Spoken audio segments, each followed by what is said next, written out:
President Obama signing that deal, extending the Bush tax cuts and then some. It wasn't popular with lots of people in his own party, but will his gamble pay off politically? David Malpass joins us now. He's the former chief economist at Bear Stearns and Senate candidate from the state of New York, so we can ask you economy questions. Also, you worked for Ronald Reagan. You spent a lot of time in Washington.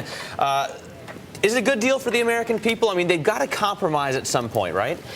That's right. And so I'm happy they did it. I wish they'd done it 6 months ago or even a year ago. There would have been that many more jobs created because there was a lot of uncertainty over the last year about whether this could get done. So it would have been better earlier, but I'm happy it was on now. It was interesting how President Obama didn't make any criticisms of Republicans when they announced. They weren't hostage takers today. Yeah, when they announced the deal a couple weeks ago, he really had vitriol in his rhetoric, and there was none of that today, and so that's good. I also noted there was no mention of affordability, no mention of all of the special interests that are being taken care of in this bill. You know, there are stories of hundreds of lobbyists that had been working on this bill to get their provisions into it. No mention of that or of affordability in thinking about this bill. Is it going to mark a new path? Is the president, we've seen a lot, even the Wall Street Journal today said this could be a new direction for not only President Obama, but for Washington. We could finally see bipartisan action here.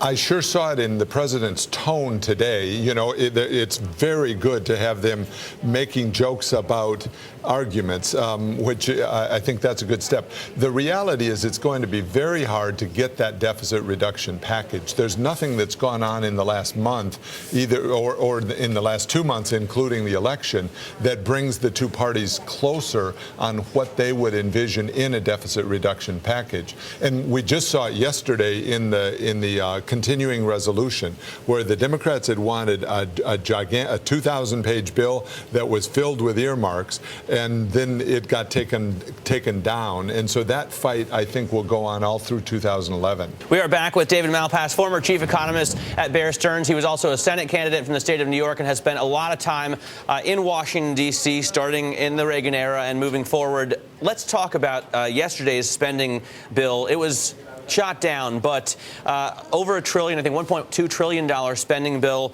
It contained 6,000 earmarks.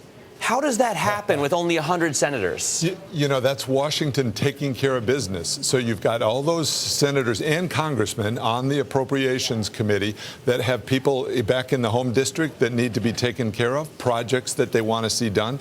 They each have staffers who are back in the district a lot, who are taking care of gathering in campaign contributions, taking care of the business of the members' re-elections. And so you have to think about earmarks in the context of, on the House side, every 2 years they have to get reelected.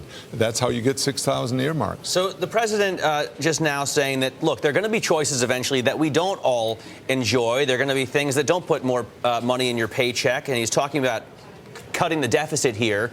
In this new bipartisan path that he appears to be taking, maybe pro-business, maybe pro-growth, are you going to see any deficit cutting in Washington? Certainly they're going to talk about it. Now, they always talk about that. This last year we had the Deficit Reduction Commission. Actual spending cuts? Well, the Republicans are going to propose that in the continuing resolution process. And also, the debt limit increase comes up in May. And so there will be a concerted effort by Republicans to try to reduce spending as a way to justify the vote for the debt limit increase. Remember, that debt limit increase has to get passed. It's a must-pass bill because the nominal deficit, the nominal debt is always going up. It includes the money that's being saved in the Social Security Trust Fund. And so one way or another, there's going to be a debt limit increase. And so the question is, can they negotiate a package in order to push that vote through in about May? And you think the answer is? There'll be some things on it, but it won't fundamentally change the course of spending. Let me ask you about the Republicans. Obviously want to cut spending to get us back sort of in control here. The Democrats want to increase taxes, at least on the higher end. Or have a package. They say a package. Well, the Deficit Commission says we take out a lot of loopholes and make the tax code more efficient, lowers rates. Do you think that's the right way to go? Is it possible? tax code reform? Certainly, you know, in the scoring estimates, they never take account of the efficiency gains. So if you had a more streamlined tax code, meaning thinner, you would have much more economic growth and more jobs.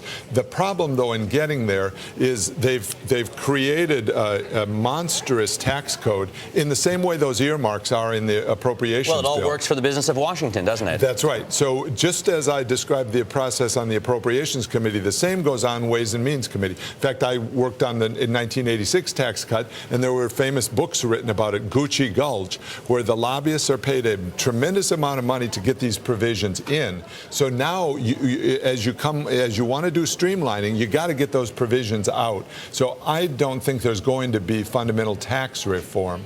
More likely is there'll be some spending cuts during the year in 2011, and that's at least an improvement.